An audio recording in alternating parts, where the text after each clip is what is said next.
Muy buenas tardes, amados amigos y hermanos presentes y televidentes.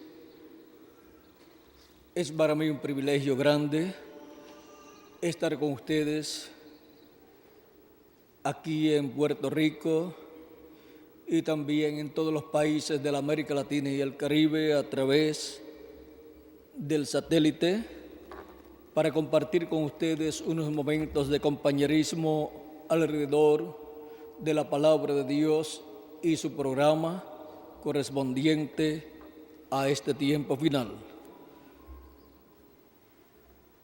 Quiero leer en Apocalipsis capítulo 8, verso 1 en adelante, donde nos dice: cuando abrió el séptimo sello, se hizo silencio en el cielo como por media hora, y vi a los 7 ángeles que estaban en pie ante Dios, y se les dieron 7 trompetas. Otro ángel vino entonces y se paró ante el altar con un incensario de oro, y se le dio mucho incienso para añadirlo a las oraciones de los santos sobre el altar de oro que estaba delante del trono. Y de la mano del ángel subió a la presencia de Dios el humo del incienso con las oraciones de los santos. Y el ángel tomó el incensario y lo llenó del fuego del altar y lo arrojó a la tierra, y hubo truenos y voces y relámpagos y un terremoto. Que Dios bendiga su palabra en nuestros corazones y nos permita entenderla. Pueden tomar asiento si tienen la bondad.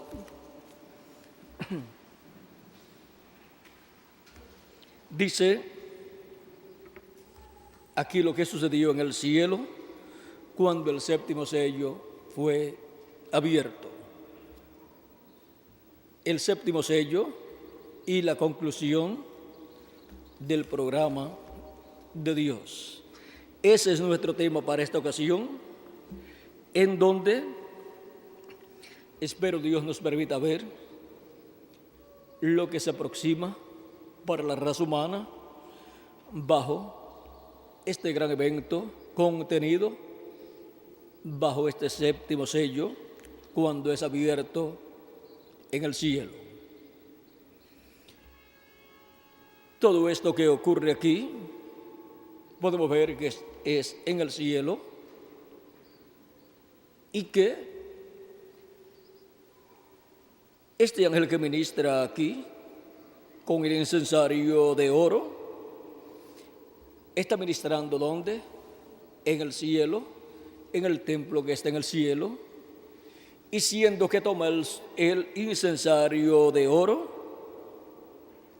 es el sumo sacerdote del orden de Melquisedec, el cual es Jesucristo, nuestro Melquisedec, pues Él es sumo sacerdote de ese orden del templo que está en el cielo. Él siempre ha sido ese sumo sacerdote y rey, el cual apareció a Abraham antes de Abraham tener a Isaac, su hijo. Y ahora podemos ver cómo en el cielo se llevan a cabo estos grandes eventos bajo el séptimo sello. Ahora vean ustedes cómo aquí, cuando es abierto en el cielo este séptimo sello, causó silencio. Este misterio del séptimo sello es el misterio de la segunda venida de Cristo. Ese es el secreto contenido en ese séptimo sello. Por eso es tan importante y por eso causó silencio en el cielo como por media hora, no de la tierra sino del cielo. Y un día delante del Señor es como 1000 años, y 1000 años como un día, dice segunda de Pedro, capítulo 3 y verso 8, lo cual es algo que no podemos ignorar, como nos dice San Pablo, dice: mas, oh amados, no ignoréis esto, que para con el Señor un día es como 1000 años, y 1000 años como un día. ¿Y de dónde sacó San Pedro esto del Salmo 90, verso 4, que es un salmo del profeta Moisés. Y ahora, siendo que un día delante del Señor es como 1000 años para nosotros, podemos comprender entonces las palabras de San Pedro y San Pablo cuando nos hablan de los días postreros. Por ejemplo, San Pablo en su carta a los Hebreos, capítulo 1, verso 1 al 2, dice: Dios, habiendo hablado muchas veces y de muchas maneras en otro tiempo los padres por los profetas, en estos postreros días nos ha hablado por el Hijo, a quien constituyó heredero de todo y por quien asimismo hizo el universo. Y ya han transcurrido 2000 años de Jesús hacia acá, si le añadimos al calendario los años de atraso que tiene.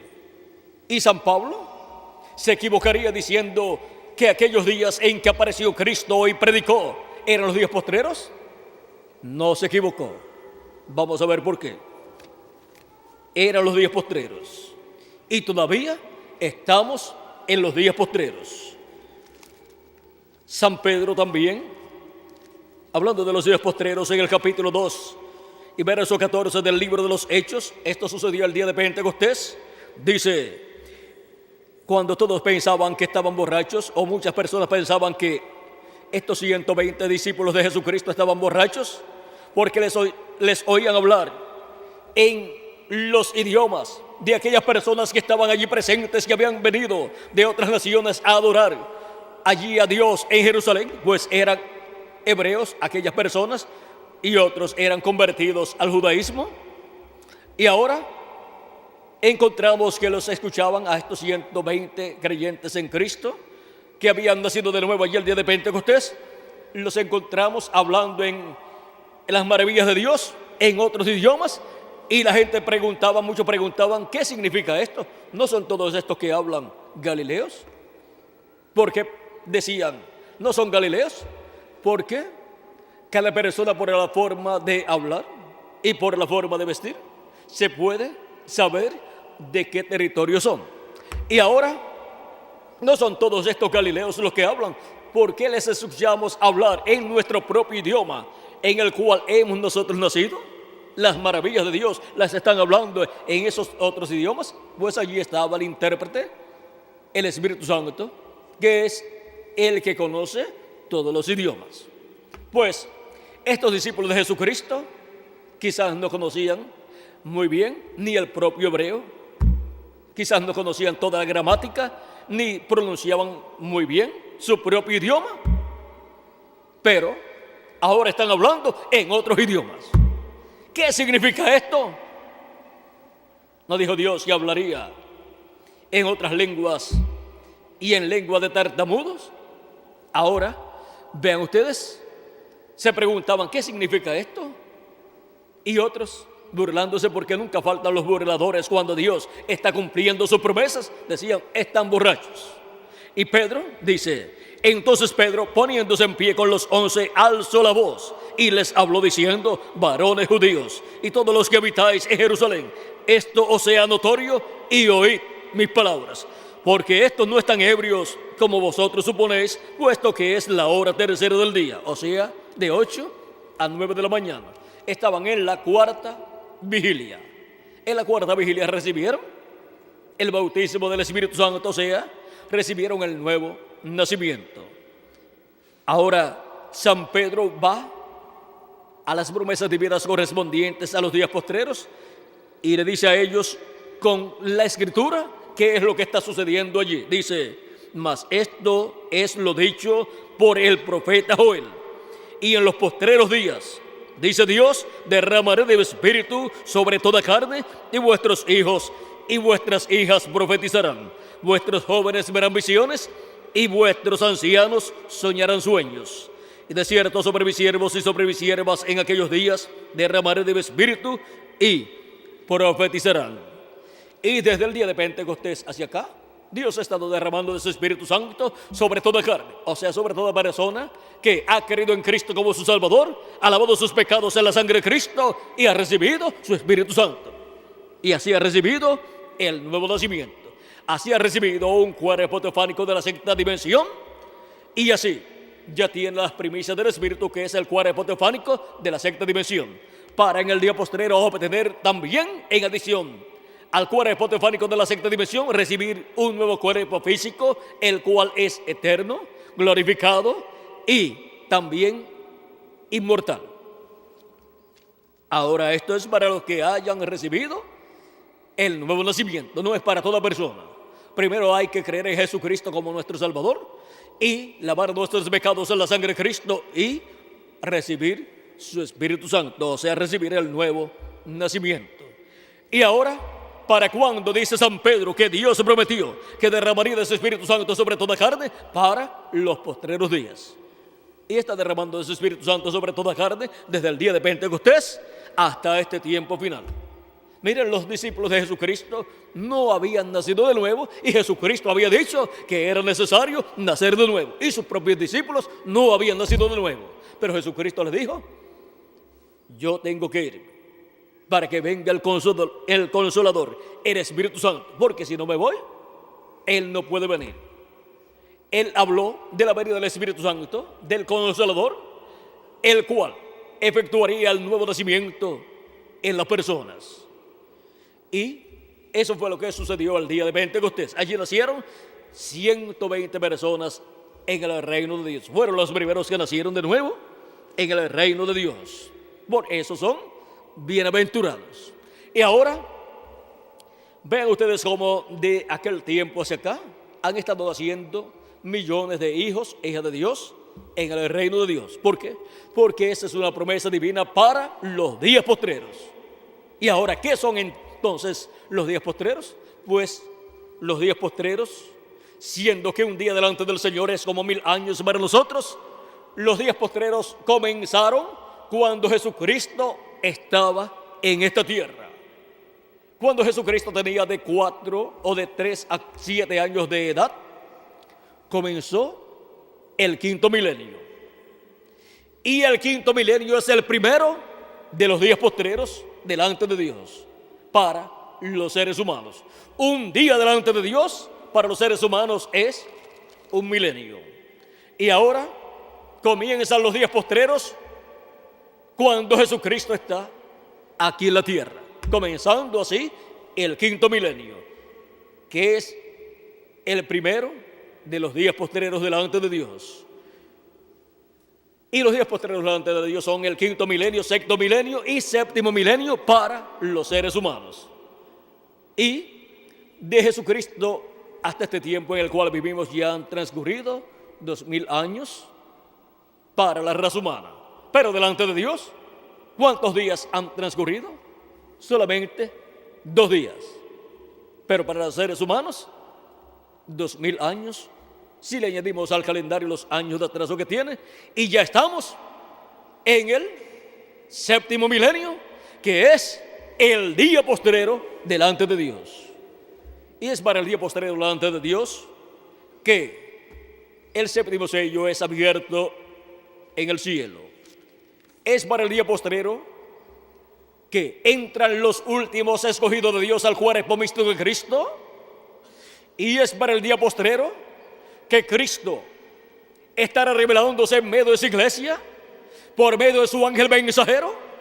Pero el ángel mensajero de Jesucristo, este ángel que le dio a Juan el apóstol la revelación del Apocalipsis, del cual dice Jesucristo: yo, Jesús, he enviado mi ángel para daros testimonio de estas cosas en las iglesias.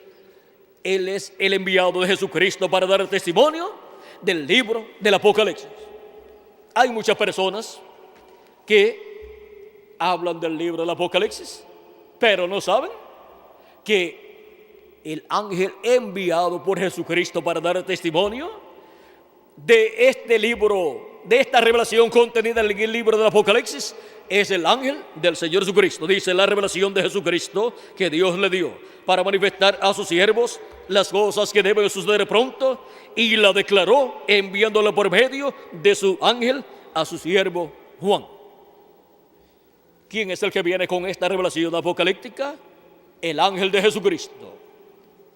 Y ahora vamos a ver lo que dijo el precursor de la segunda venida de Cristo acerca del ángel del Señor Jesucristo. El precursor de la segunda venida de Cristo es el reverendo William Branham, así como Juan el Bautista fue el precursor de la primera venida de Cristo. En la página 301 del libro de los sellos en español dijo el reverendo William Branham, noten bien, en el tiempo cuando Dios iba a librar al mundo antes del diluvio, Él mandó un águila. Recuerden, un águila representa un profeta. Ese águila que mandó en el tiempo en que iba a destruir la tierra con un diluvio, ¿quién era? Noé. Él tipifica o representa a los profetas que Él envía en águilas. Por eso, cuando habla del pueblo hebreo siendo liberado de la esclavitud en Egipto y llevado por el desierto hacia la tierra prometida, Dios dice que llevó a su pueblo en las alas de águila. De eso habla por ahí por Deuteronomio 32. Deuteronomio 32 por ahí nos habla acerca de águilas y dice, vamos a ver, porque la porción de Jehová es su pueblo, Jacob la heredad que le tocó. Le halló en tierra de desierto y en yermo de horrible soledad. Lo trajo alrededor, lo instruyó, lo guardó como la niña de su ojo, como el águila que excita su mirada. Revolotea sobre sus pollos, extiende sus alas, los toma, los lleva sobre sus plumas. Jehová solo le guió, y con él no hubo Dios extraño. Y si no hubo Dios extraño con el pueblo hebreo, sino solamente el Dios de Abraham, de Isaac y de Jacob, en medio del pueblo hebreo, Dios no quiere Dios extraño.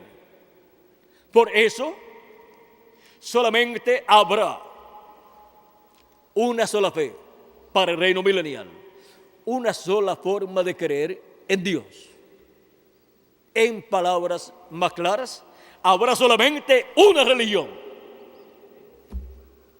Por eso dice Zacarías que en aquel día Jehová será rey sobre toda la tierra, y Jehová será uno y uno su nombre. Y dice también, y todos me conocerán.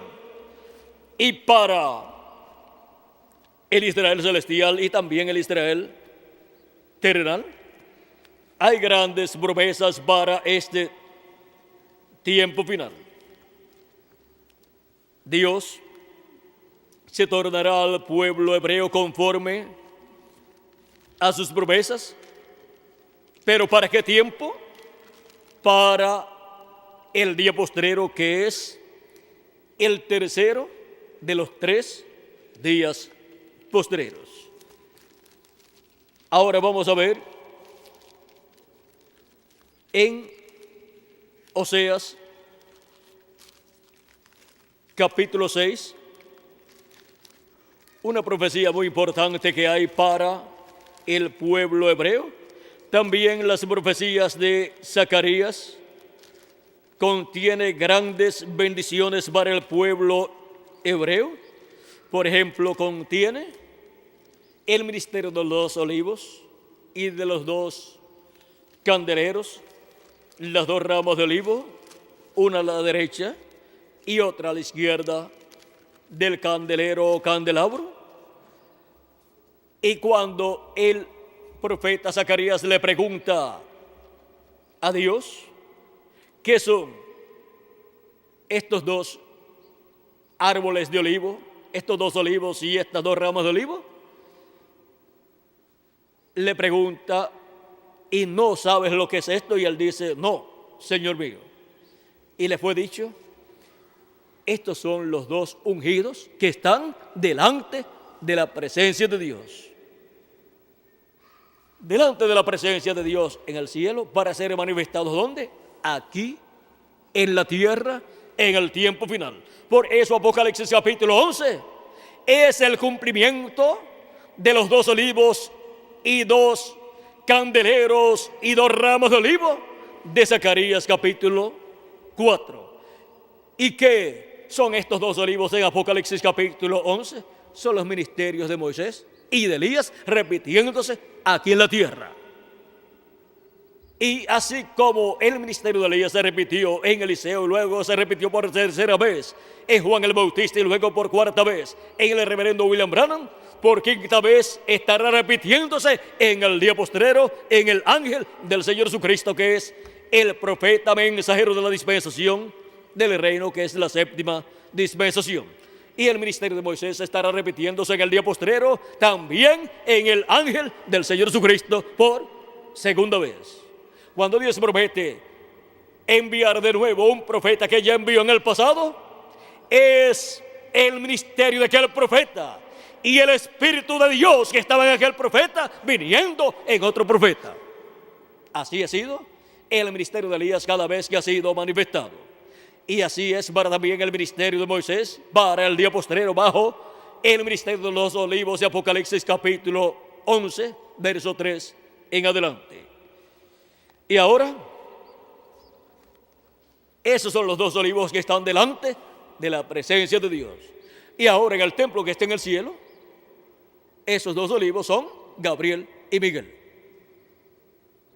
Pero en la tierra, en el templo espiritual de Cristo,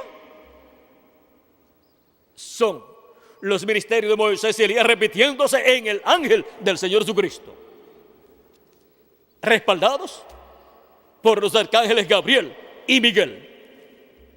O sea que un respaldo del cielo para esos ministerios estará aquí presente. Y por eso es que la profecía dice que se levantará Miguel, el gran príncipe que está de parte de los hijos de Israel. Daniel capítulo 12, verso 1 en adelante. Bajo los ministerios de los olivos es que estarán manifestados los arcángeles Gabriel y Miguel, luchando en favor del pueblo hebreo, pero antes en favor de la iglesia de Jesucristo, o sea, del Israel celestial. Ahora capítulo 6 de Oseas, verso 1 en adelante dice: venid y volvamos a Jehová, porque él arrebató y nos curará, hirió y nos vendará. Ahora vean cómo Dios arrebató e hirió al pueblo hebreo. Desde que el pueblo hebreo rechazó a Cristo en su primera venida, y luego le vinieron esos juicios terribles, porque la sangre de Cristo estuvo siendo demandada de las manos del pueblo hebreo y de la descendencia del pueblo hebreo, y también la sangre de los profetas que habían sido matados por el pueblo hebreo cuando Dios los envió. Y ahora es terrible cuando Dios demanda la sangre de una persona, de mano de la persona que es hallada culpable de la muerte de esa persona. Pero ahora vean ustedes cómo dice aquí la profecía.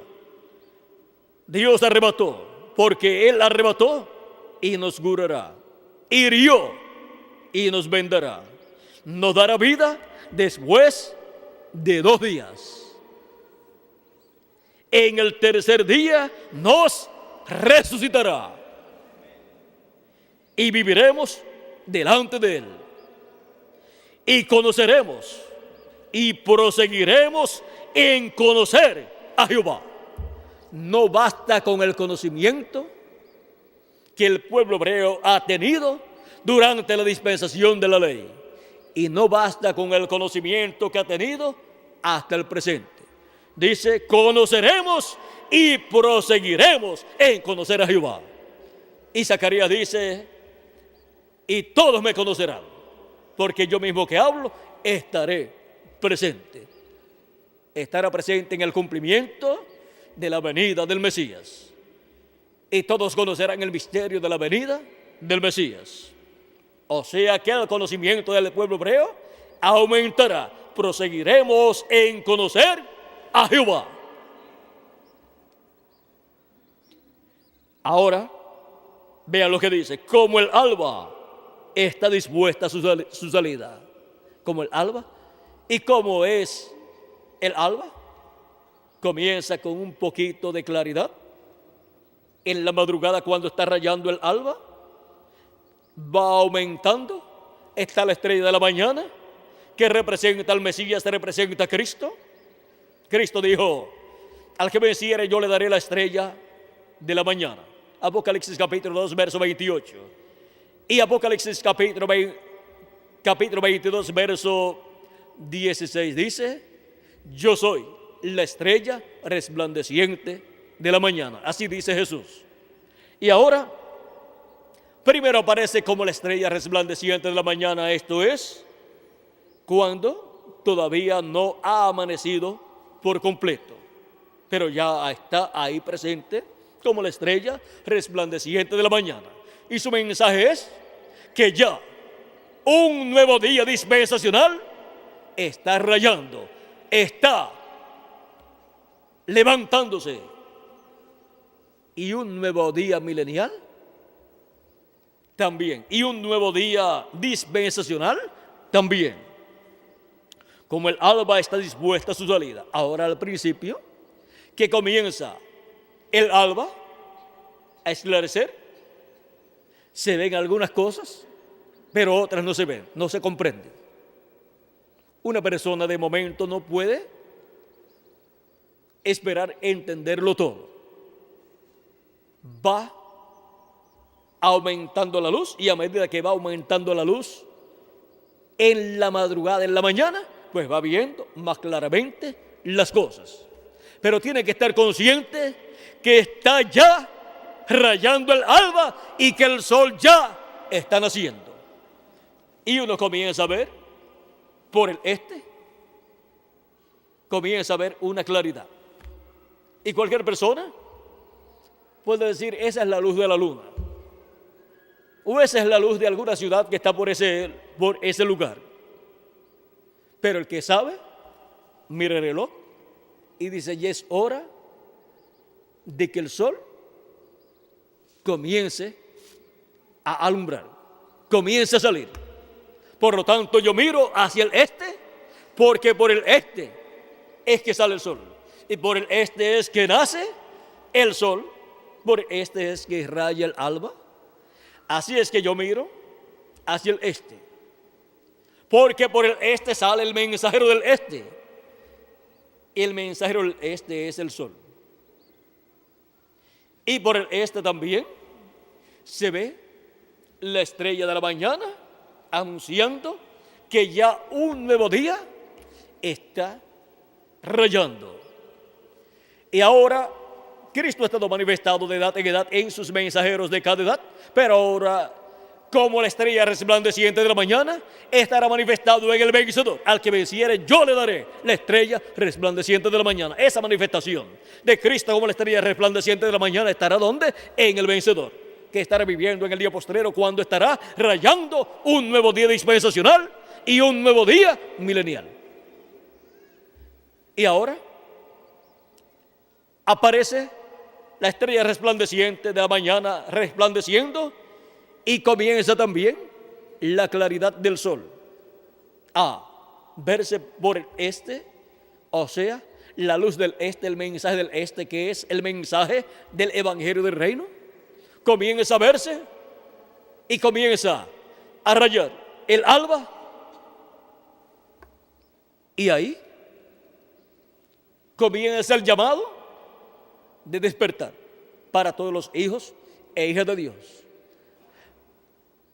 Porque normalmente el despertador, toda persona lo coloca para que suene en la mañana, para que dé su mensaje de alarma en la mañana, que le anuncie que es tiempo de despertar. Y el reloj de Dios es el pueblo hebreo, pero la alarma es el ministerio de Moisés y de Elías, que es el ministerio que tiene el mensaje que llama a despertar a todos los hijos de Dios, de entre los gentiles y también del pueblo hebreo. Un reloj sin despertador no despierta a nadie. Y un pueblo que es el reloj de Dios sin un despertador no despierta a nadie, no despierta a sus hijos. Pero el ministerio de los dos olivos, el ministerio de Moisés y Elías, es el despertador que despierta a los hijos de Dios, que los llama con su mensaje del Evangelio del Reino, con esa gran voz de trompeta o trompeta final, dándole a conocer las cosas que deben suceder pronto en este tiempo final. Y por eso dice: levántate y resplandece, porque ha venido tu luz. Es la luz del este, la luz de un nuevo día dispensacional, de la dispensación del reino, y la luz de un nuevo día de edad, la luz de la edad de la piedra angular. La edad de la piedra angular es una edad eterna y por eso tiene un mensaje eterno, y por eso tiene un mensajero con el evangelio eterno, que es el ángel del Señor Jesucristo. Y ahora, como el alba está dispuesta su salida, se comienza a ver primero la estrella resplandeciente de la mañana, o sea, Cristo, como la estrella resplandeciente de la mañana manifestado en su ángel mensajero. Y después, a medida que va pasando el tiempo, el sol comienza a alumbrar más y más, comienza a dar más y más luz, y el sol también representa a Cristo, y Cristo manifestado por medio de su ángel mensajero nos estará dando cada día más y más luz y alumbrándonos más y más el entendimiento de nuestra alma y de nuestro espíritu, y estará alumbrándonos las escrituras correspondientes al día postrero, estará dándonos a conocer todas estas cosas que deben suceder pronto en este tiempo final. Y a medida que va levantándose el día, a medida que va el alba aumentando en luz, va cada hijo e hija de Dios entendiendo mejor el programa de Dios, entendiendo mejor todas las escrituras proféticas que hablan de este tiempo final, y podrán ver las cosas que no podían ser vistas en edades y dispensaciones pasadas. Las 7 edades de la iglesia gentil corresponden al tiempo de la noche, por eso se veía como en espejo en oscuridad. Pero este es el tiempo de ver cara a cara. San Pablo dice: pero luego veremos cara a cara. Durante la noche usted ve con una luz prestada, ya sea de la luna, que le toma luz prestada al sol, o sea, la luz eléctrica, que no es luz propia, o sea, luz de alguna linterna o de alguna vela o lo que sea. Pero cuando sale el sol, ya usted no necesita ni linternas ni cosas así, ni necesita tampoco la luz de la luna. ¿Por qué? Porque ya el sol salió. Y no hay nada que alumbre más que el sol. Usted se va al sol allá, bajo el sol, y se lleva una linterna y dice: no, yo quiero leer esto, pero yo quiero leerlo alumbrando con esta linterna. ¿Cuánto usted va a ver allá en el sol alumbrando con esa linterna? Ni siquiera puede ver con esa linterna lo que está ahí, porque hay una luz mayor que es la luz del sol. Y cuando las personas toman una linterna o dicen: no, la luna está, voy a buscar para dónde está la luna para colocar esto que voy a leer para que la luna me alumbre, es bastante ignorante la persona, porque no comprende que el sol es el que tiene luz propia y está colocado para alumbrar durante el día, y está tratando de buscar otra cosa para alumbrar su camino o alumbrar lo que quiere leer. Y así también sucedió en la primera venida de Cristo. Todos decían: no, yo creo toda la escritura, pero yo me alumbro con la luz del rabino tal o del sumo sacerdote tal, porque él tuvo mucha luz acerca de las escrituras, y como él tuvo un título grande, pues lo que él dijo pues tiene que ser la verdad. Estando Cristo allí, miren, Cristo aún dijo acerca de Juan: Juan era una antorcha, una luz, una lámpara que alumbraba, y ustedes quisieron caminar a su luz, mas yo tengo mayor testimonio que Juan. Juan podía solamente alumbrar sobre ciertas escrituras y presentarle al pueblo hebreo la venida del Mesías. Es decir, este es el hombre del cual yo dije que vendría después de mí. Y él le enseñó al pueblo que creyeran al que vendría después de él. Los que se quedaron creyendo en Juan el Bautista y no pasaron a ser creyentes de Jesús fueron unos tontos. Vamos a ver si fueron tontos o no. Juan y Andrés, cuando escucharon a Juan el Bautista diciendo, he aquí el Cordero de Dios. Cuando escucharon eso, siguieron a Jesús. Y el resto de los discípulos de Juan se quedaron con Juan el Bautista. Ahora, hicieron mal Juan, el apóstol, y Andrés en irse con Jesús y dejar a Juan. Hicieron lo que tenían que hacer, porque creyeron en aquel que Juan dijo que vendría después de él. Y Juan dijo, después de mí viene uno mayor que yo, uno más grande que yo. Dejaron al menor y se fueron con el mayor. Malo es dejar al mayor e irse con el menor. Ahora, vamos a ver las promesas y bendiciones que había para los que seguían al menor y las bendiciones que habían para los que siguieran al mayor. Juan dijo, yo les bautizo en agua. Era bautismo de arrepentimiento para aquellas personas.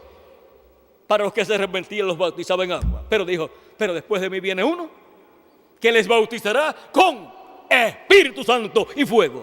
Juan no bautizó a nadie con Espíritu Santo y fuego, pero el que vendría después de Juan el Bautista sería el que bautizaría con Espíritu Santo y fuego. Para ser bautizado en agua, siguiendo a Juan el Bautista, recibían el bautismo en agua. Pero para recibir el Espíritu Santo y obtener el nuevo nacimiento, había que creer y seguir ¿a quién?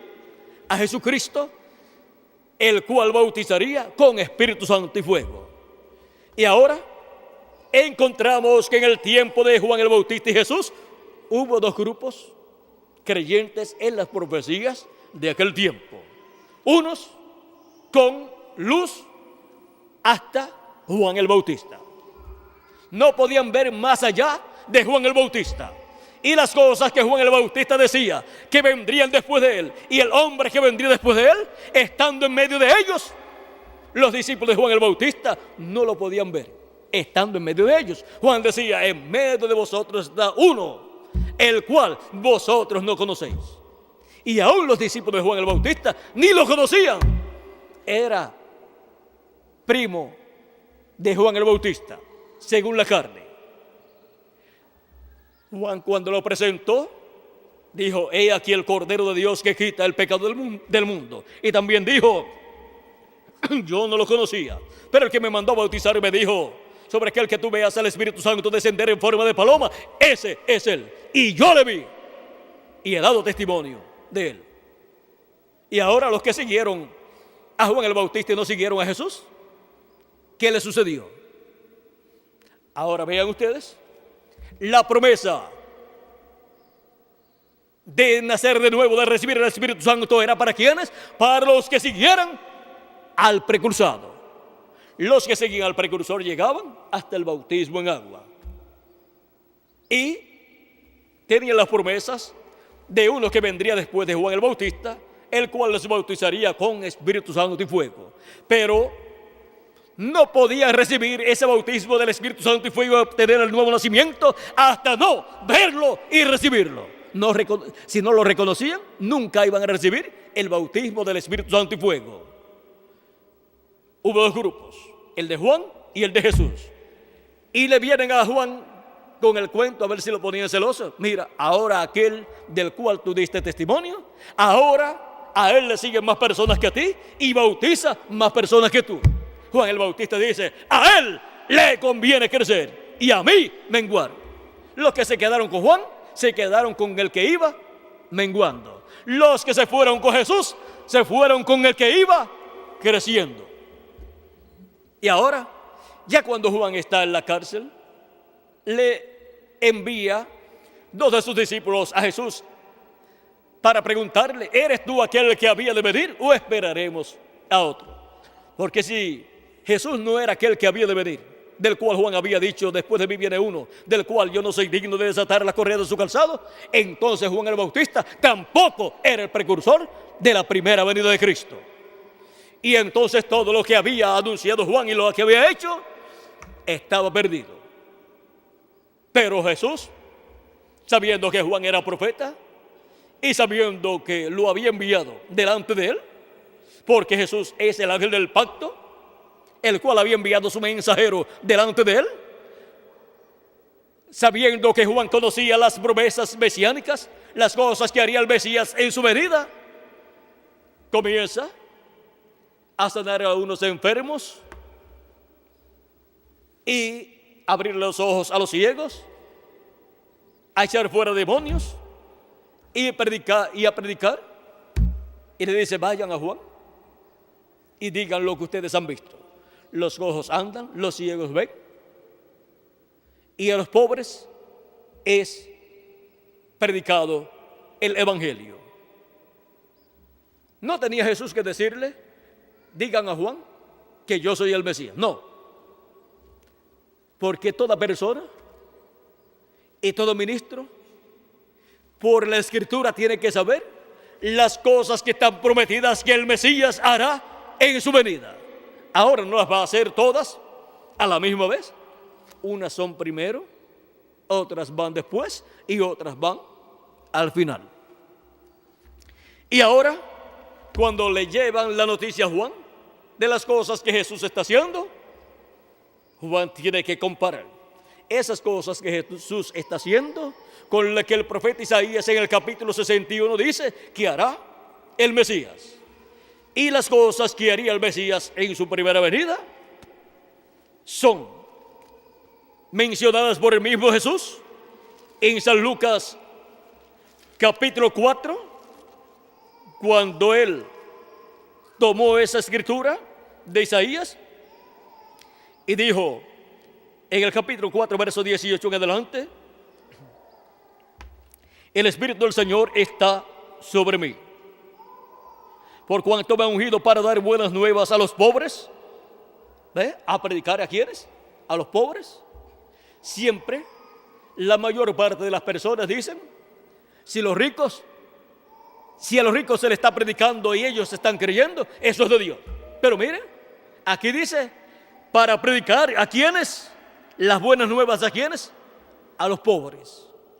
Así es que las personas tienen que comprender que si la profecía dice que a los pobres sería predicado el evangelio, los pobres estarían escuchando al Mesías en su venida 2000 años atrás, predicando el evangelio a los pobres y cumpliendo todas estas promesas. Me ha enviado a sanar a los quebrantados de corazón, a pregonar libertad a los cautivos y vista a los ciegos, a poner en libertad a los oprimidos, a predicar el año agradable del Señor. Y enrollando el libro lo dio al sacerdote, o sea al ministro, y se sentó, y los ojos de todos en la sinagoga estaban fijos en él. Y comenzó a decirles: hoy se ha cumplido esta escritura delante de vosotros. Y ahora el Mesías en medio del pueblo hebreo, cumpliendo la profecía, comenzando su ministerio.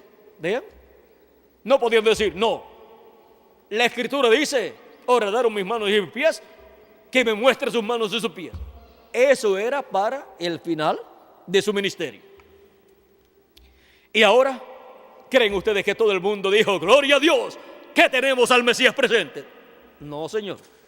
Vamos a ver lo que sucedió ahí. Y todos daban buen testimonio de él y estaban maravillados de las palabras de gracia que salían de su boca. Y decían: ¿no es este el hijo de José? Ahí comienzan a buscarle algún motivo para decir: no puede este ser el Mesías, porque este es hijo del carpintero José, o sea, de un hombre sencillo. No es hijo ni del sumo sacerdote, ni es hijo de un hombre rico, sino de un pobre carpintero de Nazaret. Él les dijo: sin duda me diréis este refrán: médico, cúrate a ti mismo. De tantas cosas que hemos oído que se han hecho en Capernaum, haz también en tu tierra. Y añadió: de cierto os digo que ningún profeta es acepto en su propia tierra. porque en su propia tierra le conocen y dicen, este nació en tal sitio. Otros dicen, este estudió conmigo en la escuela. Otros dicen, nosotros conocemos a sus padres.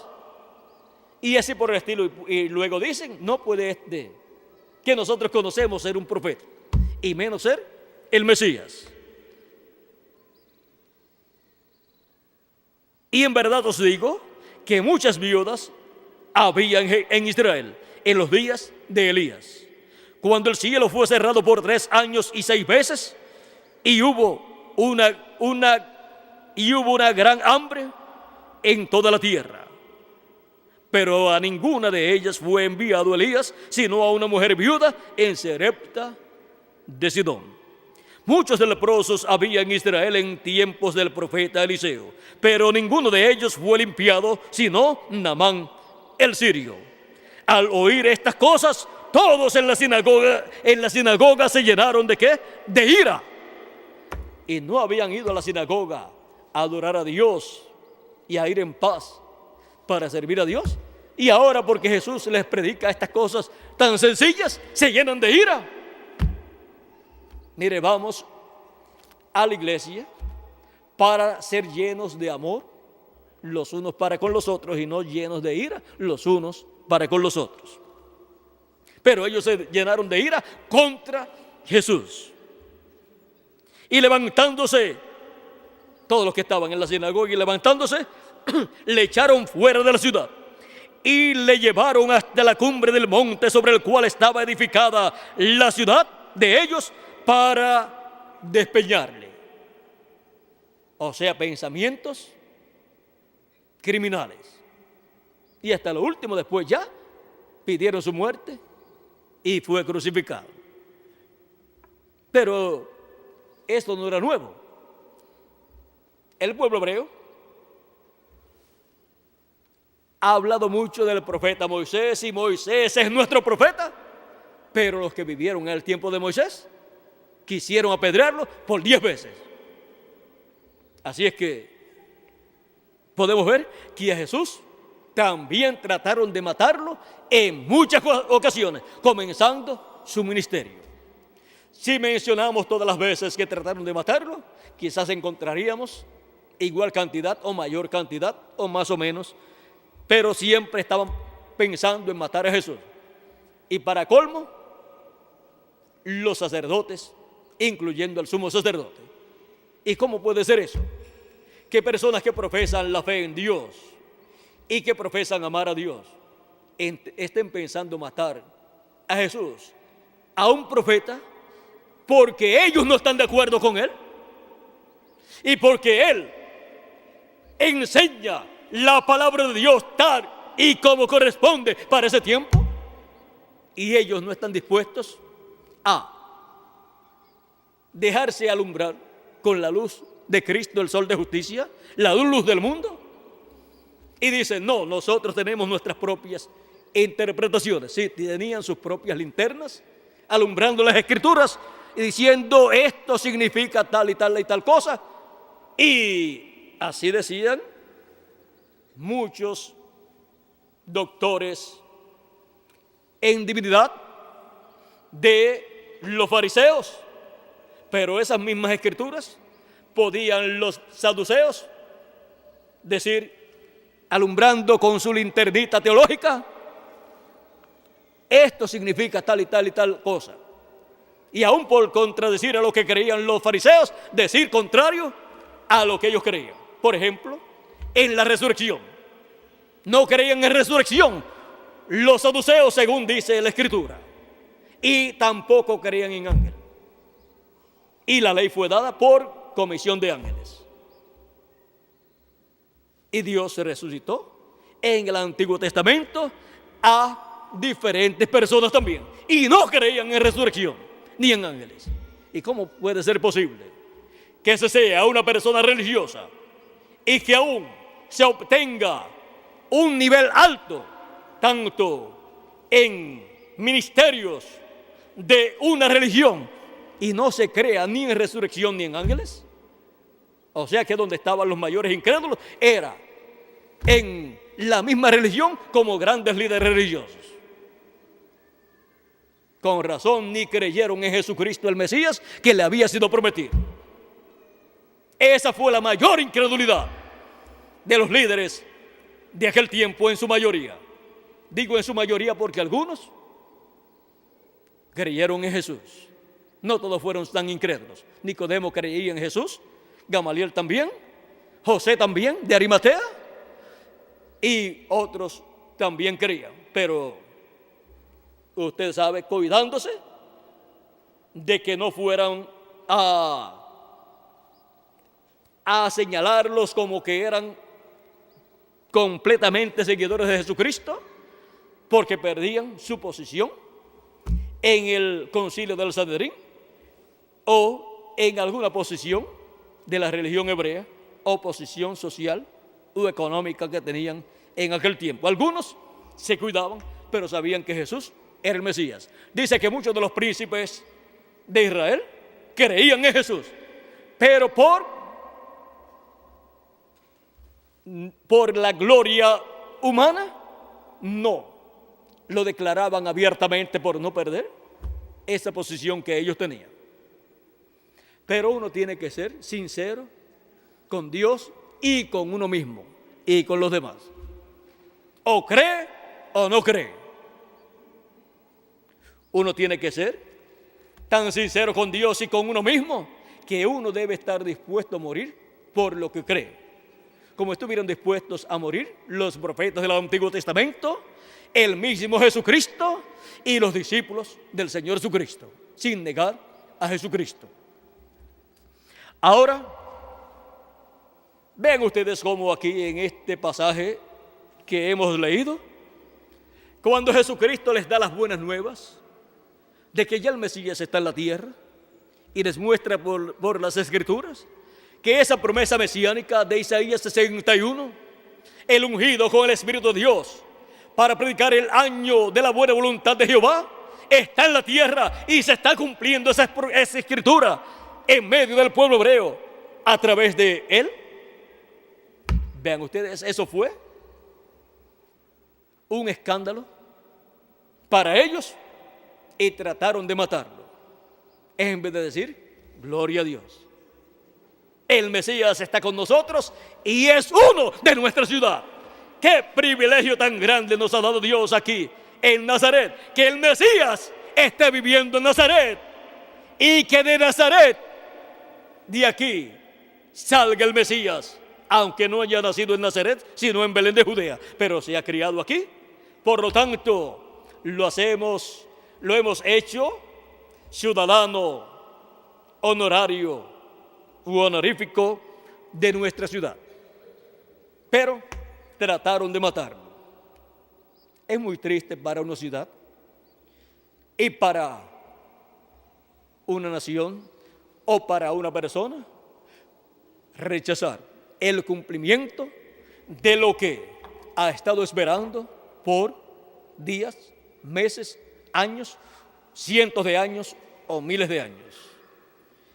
Es muy triste que un pueblo esté esperando el cumplimiento de la venida del Mesías y cuando llegue el cumplimiento de esa promesa no les guste el Mesías y digan, no, nosotros lo estamos esperando de esta otra manera.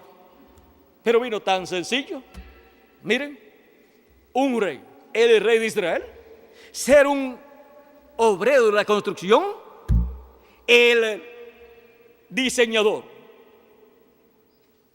el arquitecto y constructor del universo completo, ahora que sea un sencillo carpintero de Nazaret, ni siquiera un ingeniero, un sencillo obrero de la construcción, eso sí que no lo podemos creer. Dios manifestándose como en simplicidad. Pero se ponían muy celosos con Jesús, porque aún siendo que Jesús no había estudiado teología, no tenía un título de doctor en teología como los grandes doctores en divinidad de aquel tiempo, los grandes doctores no podían hacer lo que Jesús hacía. Y decían, ¿cómo puede este hombre hablar o hacer estas cosas sin haber estudiado? ¿Cómo es posible ¿Cómo podía multiplicar los panes y los peces? ¿Cómo podía decir a la tempestad, enmudece, y se calmaba la tempestad? ¿Cómo podía caminar sobre las aguas? ¿Cómo podía abrir los ojos a los ciegos y los oídos a los sordos? ¿Y cómo podía sanar a los enfermos, a los paralíticos? ¿Cómo podía hacer estas cosas?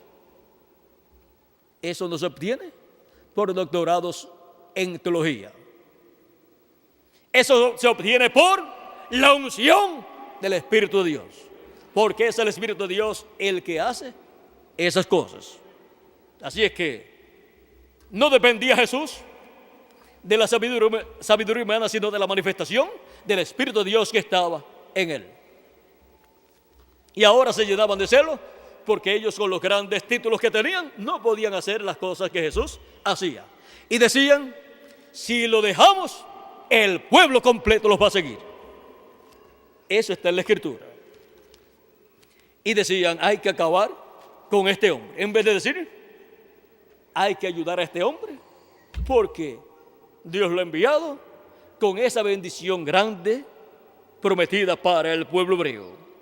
Miren, en San Juan capítulo 11,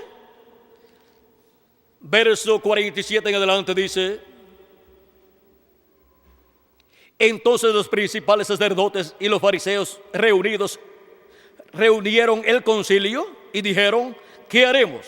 Porque este hombre hace muchas señales. Si le dejamos así, todos creerán en él.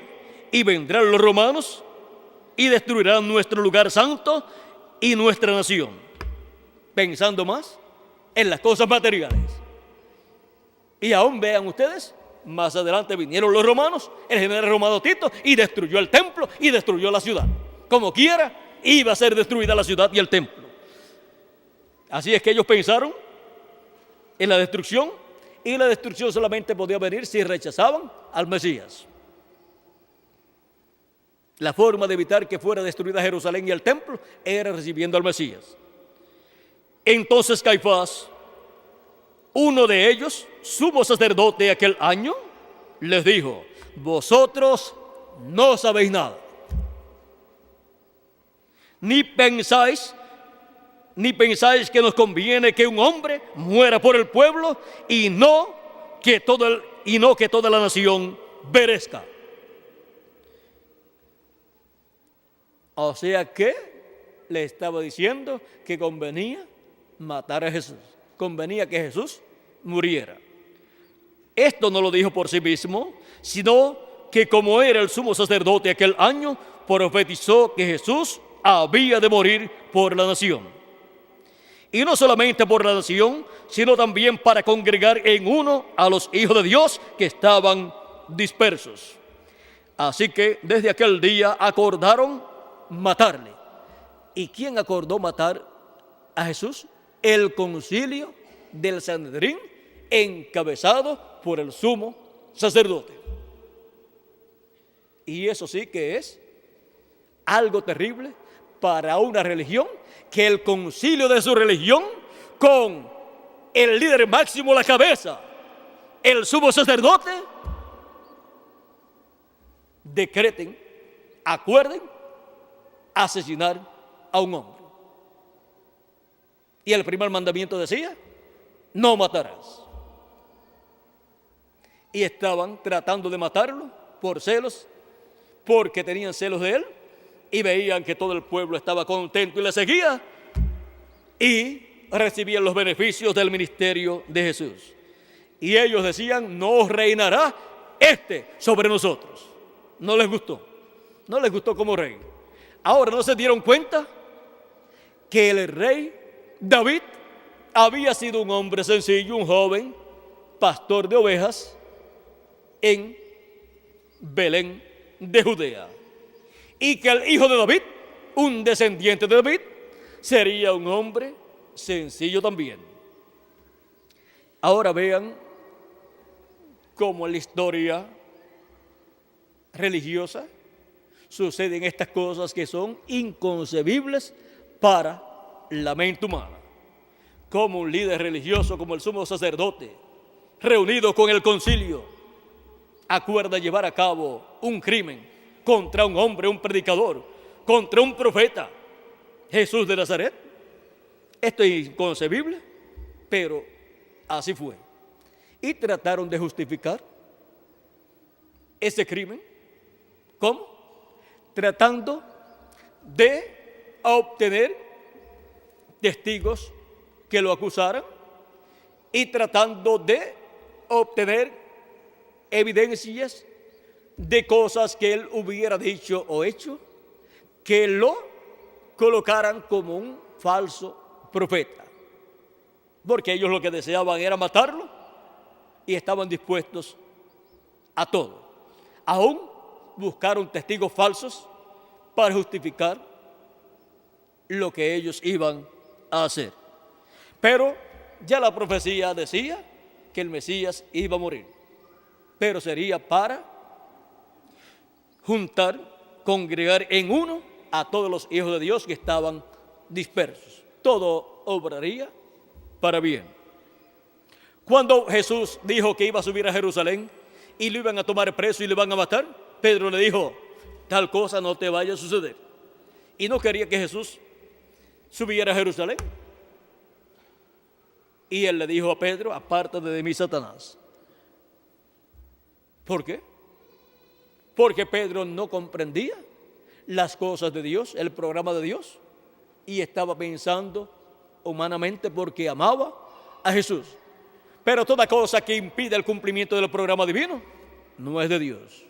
Por lo tanto, Jesús llamó a Pedro Satanás porque estaba tratando de evitar el cumplimiento de la profecía para el tiempo que tenía que ser cumplida la muerte del Mesías. Tenía que ser en el día señalado por Dios. Si ocurría en otro tiempo, no obraría la redención. Las cosas tienen que ser en el tiempo de Dios.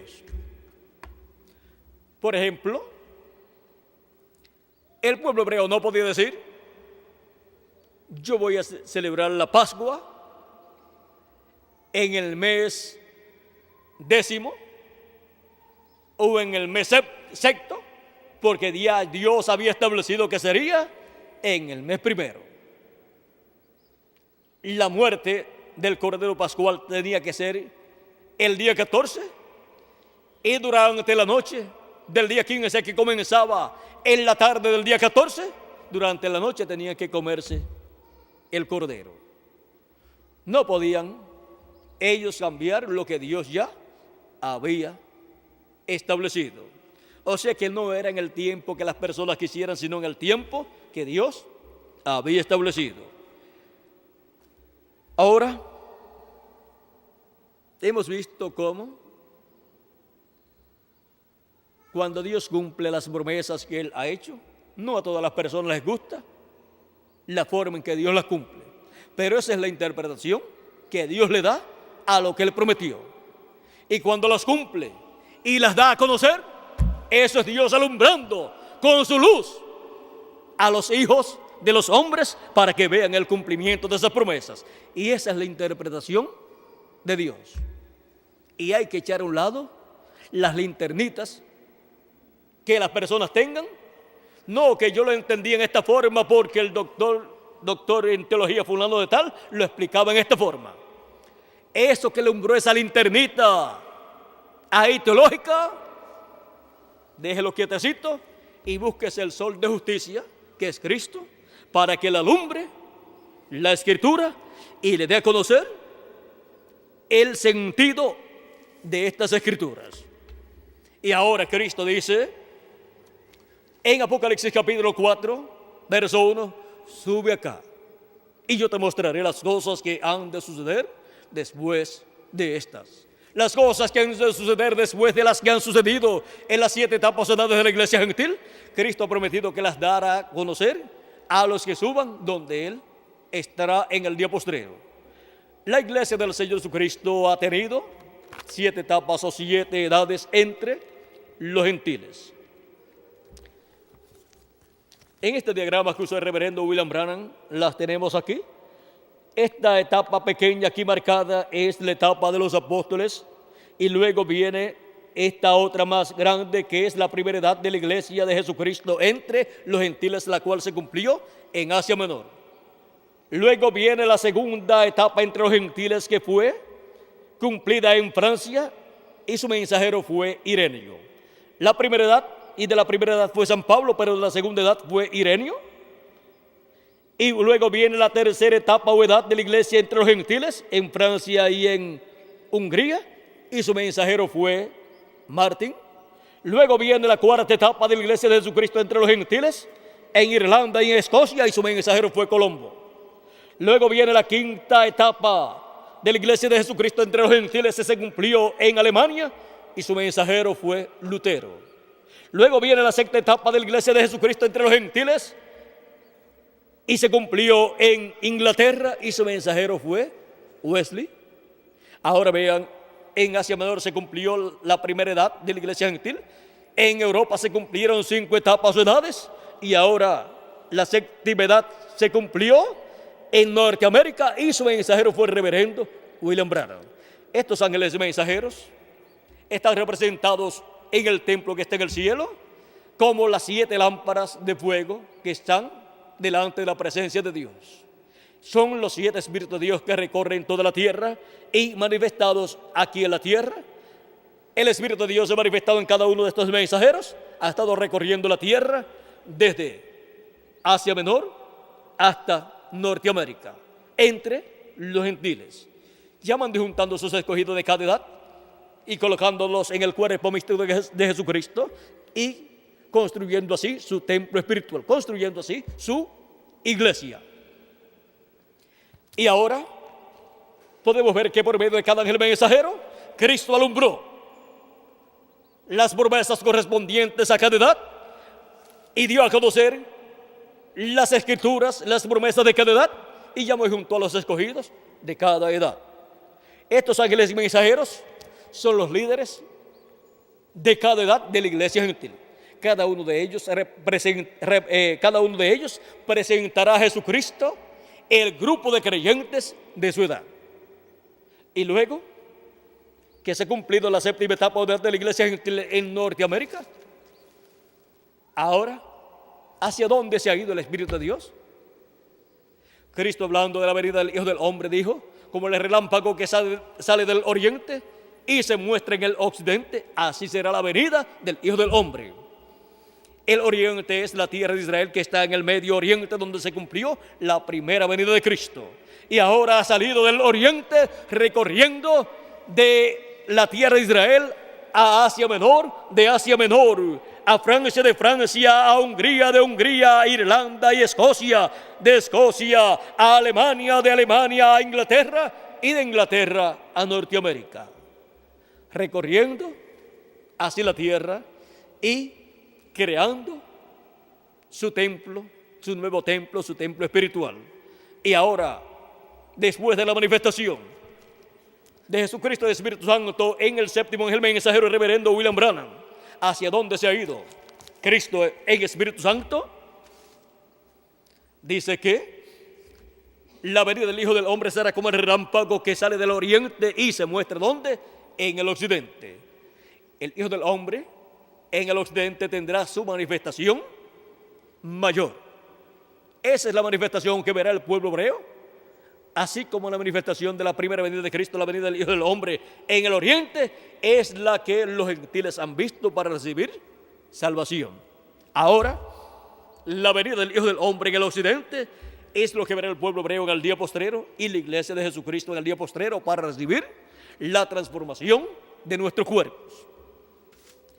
Así como para recibir el cuerpo teofánico en el nuevo nacimiento, se requiere recibir, creer la primera venida de Cristo.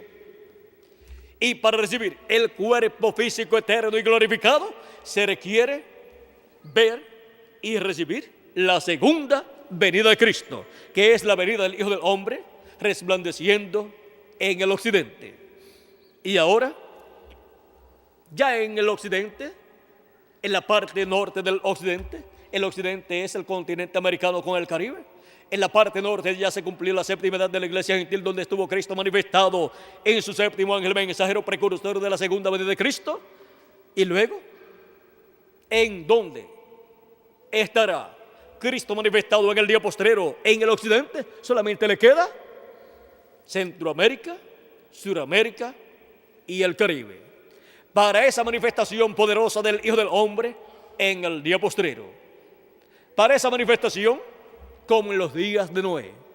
Para esa manifestación prometida por Cristo para este tiempo final. Ahora, en el tiempo final, Él estará dándonos a conocer todas estas cosas que deben suceder pronto, conforme a Apocalipsis capítulo 4, donde dice: sube acá y yo te mostraré las cosas que han de suceder después de estas. Ahora tenemos que subir al cielo, al templo que está en el cielo. ¿Y cómo vamos a subir? No es allí que tenemos que subir, literalmente. De edad en edad, Cristo ha estado subiendo en la construcción de su templo espiritual, y al estar subiendo, ha ido subiendo a través de su manifestación en diferentes naciones gentiles y a través de sus diferentes mensajeros. Y ahora, ven ustedes, si estuviésemos viviendo en el tiempo de la primera edad, teníamos que subir a la primera edad y escuchar la voz de Cristo por medio de San Pablo. Y así, dependiendo del tiempo que la persona estuviera viviendo, tenía que subir a esa edad. Y ahora ya han transcurrido las 7 etapas de la iglesia gentil. ¿Y a dónde vamos a subir ahora? Vamos a subir a la edad de la piedra angular, donde Cristo estará dándonos a conocer todas estas cosas que deben suceder pronto en este tiempo final. Sube acá y yo te mostraré las cosas que sucederán después de estas, o sea, después de las que ya han sucedido en las 7 edades de la iglesia gentil. Y Apocalipsis 22, verso 6 dice: y me dijo, estas palabras son fieles y verdaderas, y el Señor, el Dios de los espíritus de los profetas, ha enviado su ángel para mostrar a sus siervos las cosas que deben suceder pronto. ¿Cómo vamos a escuchar la voz de Cristo dándonos a conocer todas estas cosas? Por medio de su ángel mensajero enviado para dar a conocer todas estas cosas que deben suceder pronto en este tiempo final. Ese ángel mensajero de Jesucristo es el profeta de la dispensación del reino y edad de la piedra angular. Ahora continuamos leyendo lo que dijo el precursor de la segunda venida de Cristo en la página 301 que estábamos leyendo, donde dice: en el tiempo cuando Dios iba a librar al mundo antes del diluvio, Él mandó un águila. Ese fue Noé. Cuando decidió librar a Israel, también mandó un águila. ¿Ese fue quién? Moisés. O sea, un águila es un profeta.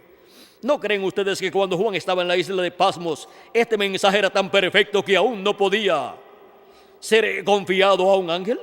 Ahora, un ángel es un mensajero. Pero ¿sabía usted que aquel mensajero era un profeta? El ángel de Jesucristo dice que era un profeta. ¿Lo creen? Vamos a probarlo.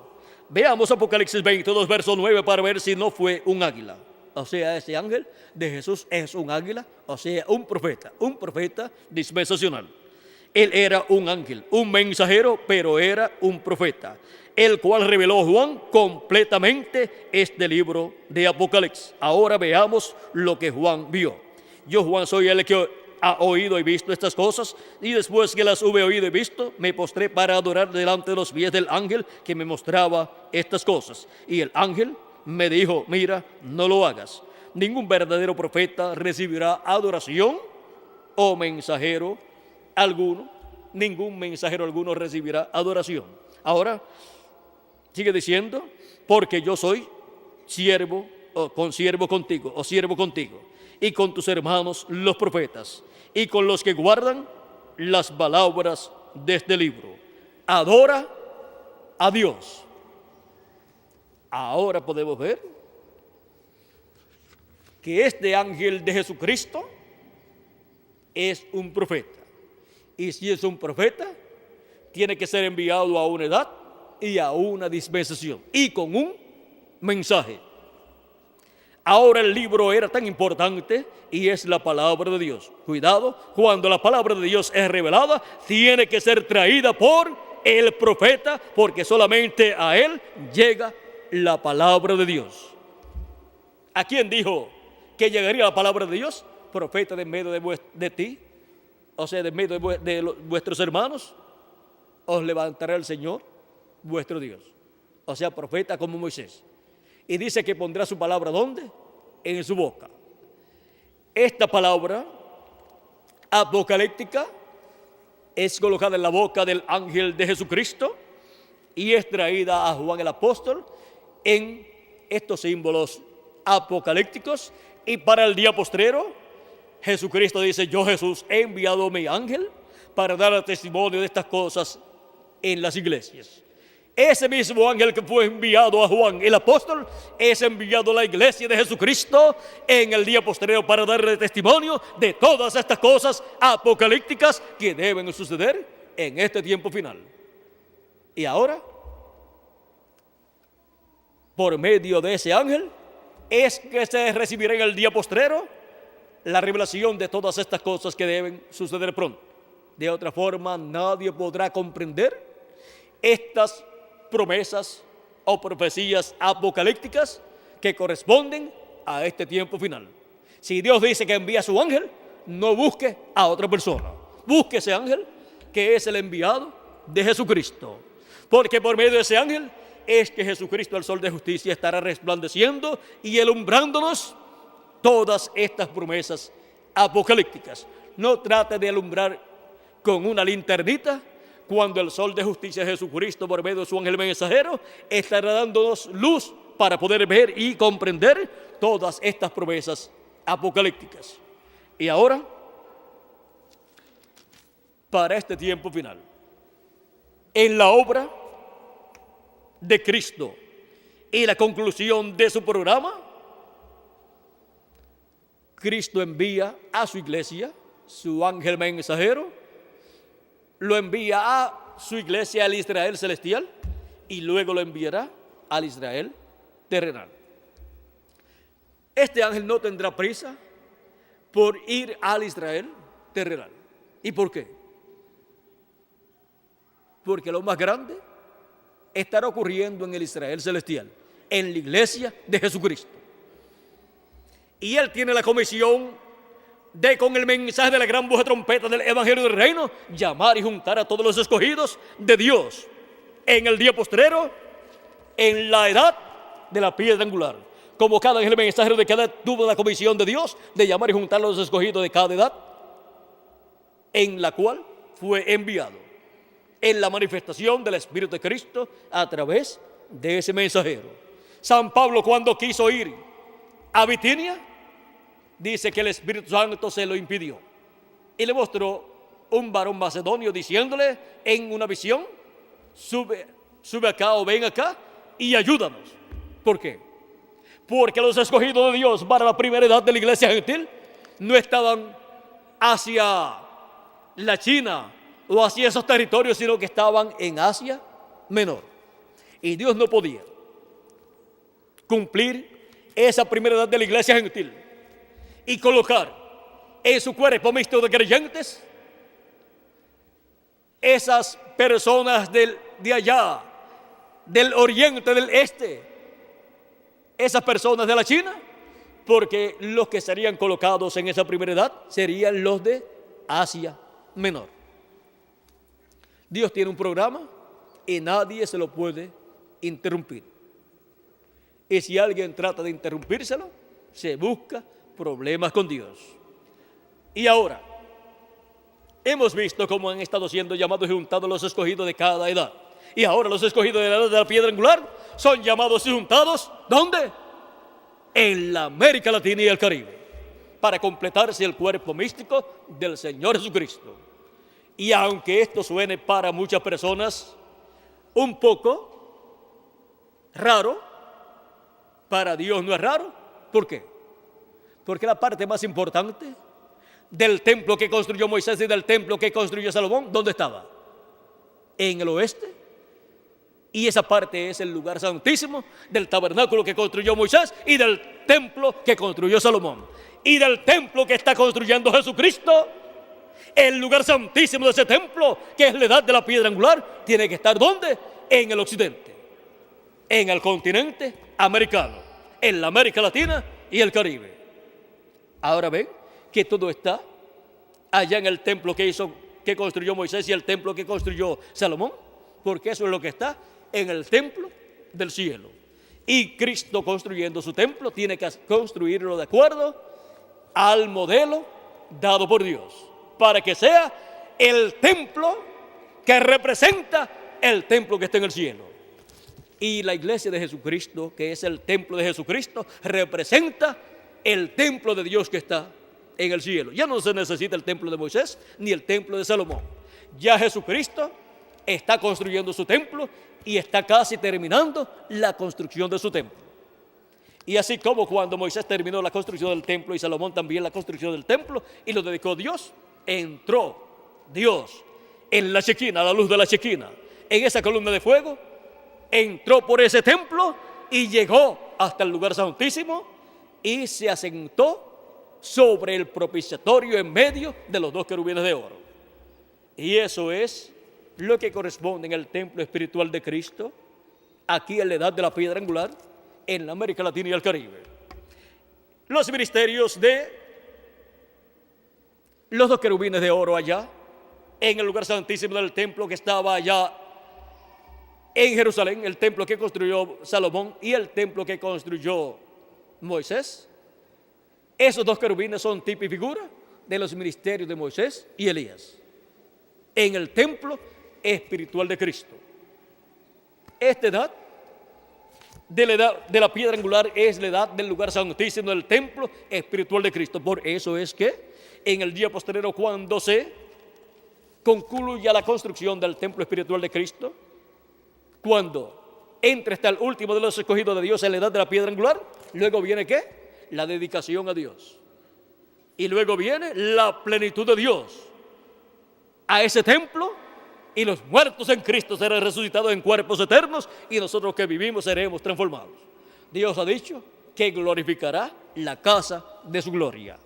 Y Él va a glorificar a cada miembro del cuerpo místico de Jesucristo. Tendremos un cuerpo glorificado y eterno. Y ese es el templo de Dios, la casa de Dios. Nos dice San Pablo en Hebreos, capítulo 3, verso 1 al 6. Eso está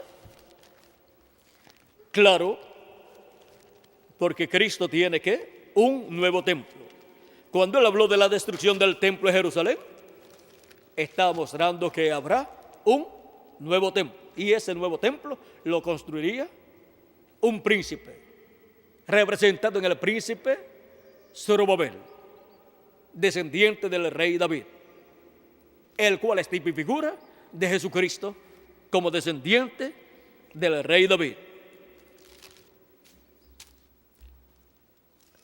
Capítulo 3, verso 5 en adelante de la carta a los Hebreos, dice San Pablo: y Moisés a la verdad fue fiel en la casa de Dios como siervo para testimonio de lo que se iba a decir, pero Cristo como hijo sobre su casa, la cual casa somos nosotros, si retenemos firme hasta el fin la confianza y el gloriarnos en la esperanza.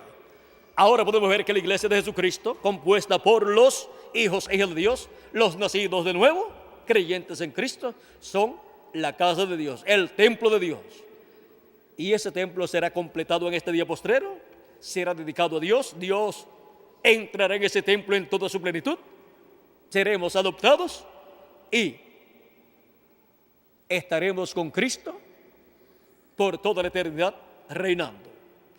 Ahora, por medio de la manifestación de Jesucristo en el Espíritu Santo de edad en edad, ha venido el llamado a los escogidos de Dios, y para este día postrero viene por medio de la manifestación de Cristo en el Espíritu Santo a través de su ángel mensajero. Pero su ángel mensajero no es el Señor Jesucristo, pero por medio de él tendremos la manifestación de Cristo del día postrero, la manifestación del séptimo sello.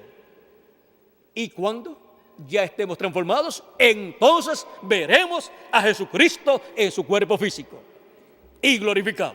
Pero antes de eso, no.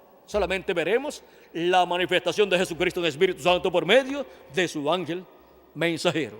Pero su ángel no es el Señor Jesucristo.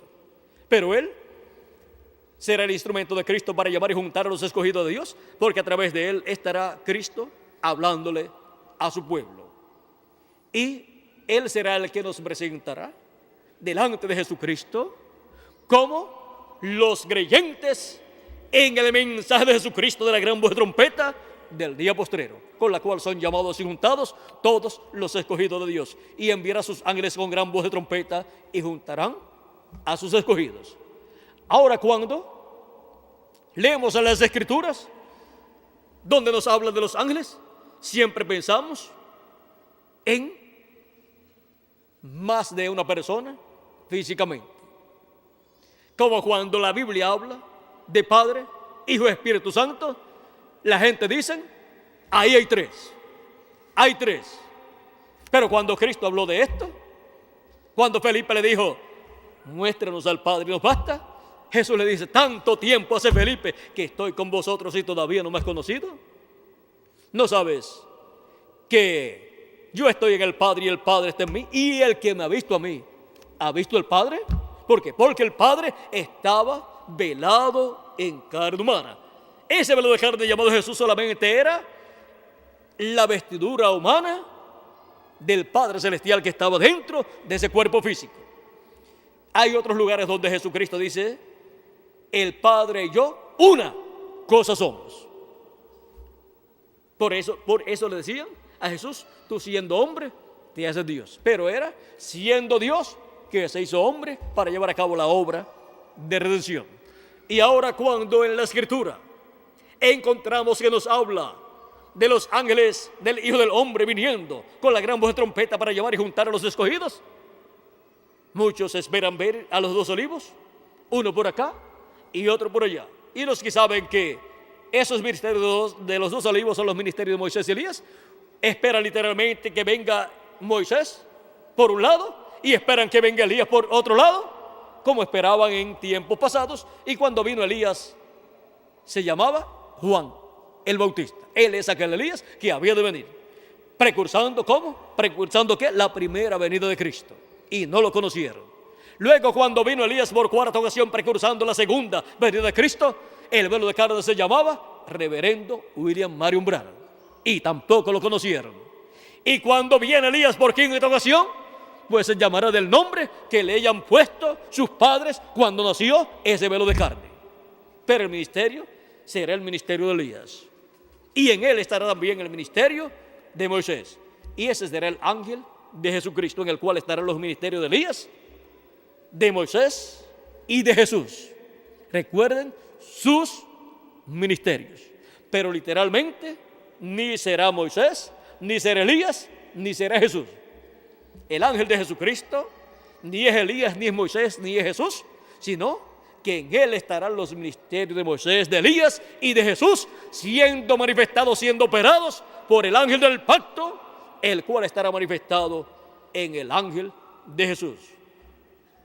Y así será como serán llamados y untados los escogidos de Dios del día postrero. Ahora, ¿vieron lo sencillo que es todo? Cuando decimos Jesús estará hablándonos en el día postrero, y Elías estará hablándonos en el día postrero, y Moisés estará hablándonos en el día postrero, pues miren, estos tres son uno. El ángel de Jesucristo ungido con el Espíritu Santo, y el Espíritu Santo hablando por medio de su ángel mensajero. Ese es el misterio de la venida del Hijo del Hombre con sus ángeles. Pero el ángel de Jesucristo no es Jesucristo, tampoco es Moisés y tampoco es Elías. Él es el instrumento de Cristo para el día postrero. Y cuando ya estemos transformados, entonces veremos a Jesucristo, estaremos con Él en la cena de la boda del Cordero, y estaremos después en el glorioso reino milenial de nuestro amado Señor Jesucristo. Tenemos que comprender claramente que el ángel de Jesucristo no es el Señor Jesucristo, aunque en Él estarán manifestados los ministerios de Moisés por segunda vez, de Elías por quinta vez y de Jesús por segunda vez, en el cumplimiento de lo que Dios ha prometido. Y bajo ese ministerio se estará entrelazando una nueva dispensación, la dispensación del reino, con un nuevo mensaje dispensacional, el mensaje del evangelio del reino. Esa edad no pertenece, la edad de la piedra angular no pertenece a ninguna de las 7 edades de la iglesia gentil. Por eso ese ángel, el ángel del pacto, vean ustedes, manifestado en su ángel mensajero, estará obrando fuera de las 7 edades de la iglesia gentil, para beneficio de todos los hijos e hijas de Dios, para todos los hijos de Dios, no importa en qué grupo religioso estén. Ese ángel mensajero no tendrá barreras con nadie, sino que su mensaje es para todo ser humano, para todo pueblo, nación y lengua. Él estará en favor de todo el pueblo, de todos los hijos de Dios, gentiles y hebreos también. Pero no irá a los hebreos hasta que no se complete el número de los escogidos de Dios, de la iglesia de Jesucristo, y sean resucitados los muertos en Cristo y los vivos seamos transformados. O sea que cuando vaya, irá con un cuerpo, ¿cómo? Eterno, un cuerpo nuevo, y bajo esa fase o etapa no habrá nada que no pueda hacer Cristo por medio de su ángel mensajero. Ahora podemos ver que el misterio del séptimo sello, en la conclusión del programa de Dios, es por medio de la manifestación de Jesucristo, el ángel del pacto, el Espíritu Santo, a través de su ángel mensajero. Por eso es que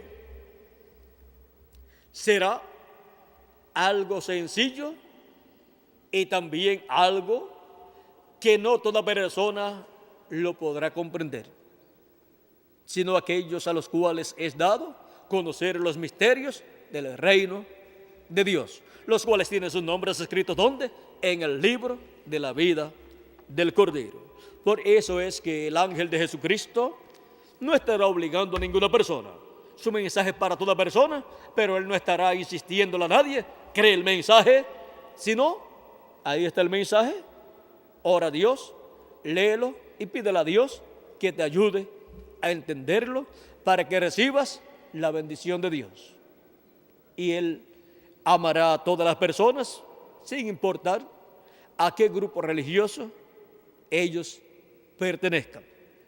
Su mensaje es para toda iglesia, para dar testimonio de estas cosas en y a todas las iglesias. Jesucristo dice que ha enviado a su ángel.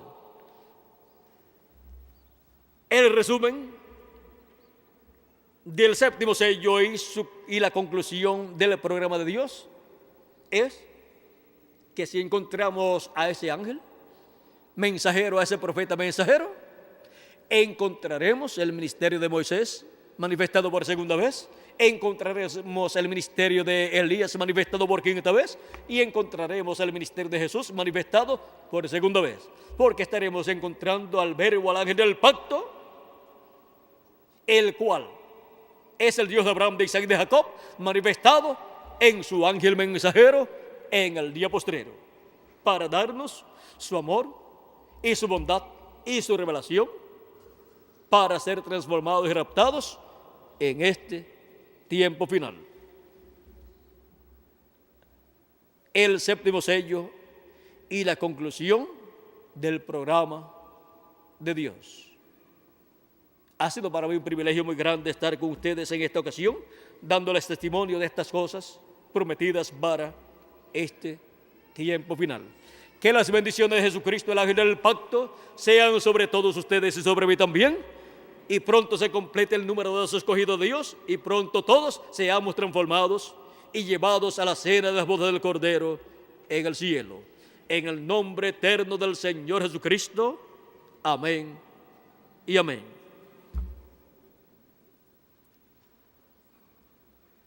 La próxima actividad la tendremos a las 7 de la noche, Miguel. ¿Qué hora tenemos por ahí, Miguel? Ya Miguel les estará hablando de la próxima actividad. Así es que vamos a dejar a Miguel por aquí con nosotros para continuar y finalizar nuestra parte en esta ocasión. Y así le damos gracias a Cristo por sus bendiciones en esta ocasión. Recordando que estamos viviendo en el tiempo más importante de todos los tiempos. Un tiempo de vida o muerte. Un tiempo que tenemos que escapar por la vida. Con nosotros nuevamente Miguel Bermúdez Marín para continuar. Que Dios les bendiga y les guarde a todos.